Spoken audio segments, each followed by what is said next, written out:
Bible Study Guide, Day 68, Numbers 33 to 34. In chapter 33, we are given a detailed record of the stages in Israel's journey from Egypt to the Promised Land. The Lord commands Moses to write down each stop and encampment that the Israelites made along their journey. This serves as a reminder of God's faithfulness in leading His people through the wilderness. As we read through the list of names and locations, we can see how God was with the Israelites every step of the way. From their departure from Egypt to their arrival at the plains of Moab, God provided for and protected His people. At the end of chapter 33, God tells Moses to instruct the people to drive out the inhabitants of the land and destroy their idols. This is a reminder that as God's chosen people, the Israelites are to remain separate from the pagan practices of the surrounding nations.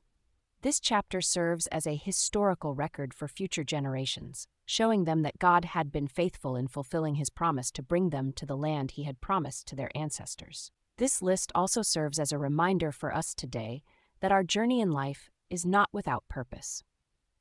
Just like the Israelites, we may face challenges and obstacles along the way, but God is always with us and He will lead us to our promised destination. In chapter 34, God gives Moses instructions for dividing the land of Canaan among the tribes of Israel. The boundaries of the land are clearly defined, and each tribe is allotted a specific portion based on their size. The southern border of the land is the wilderness of Zin, and the northern border is the entrance to Hamath. The eastern border runs along the Jordan River, and the western border is marked by the Great Sea. God also appoints leaders from each tribe to assist in dividing and distributing the land according to His instructions. This chapter shows us how God has a plan for every aspect of our lives, even down to the smallest details.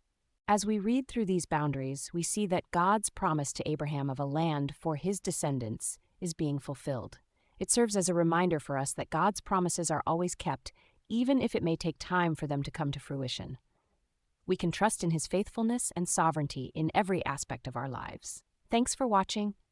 If you enjoyed this video, please don't forget to like, comment, and subscribe to help us spread the word. God bless you.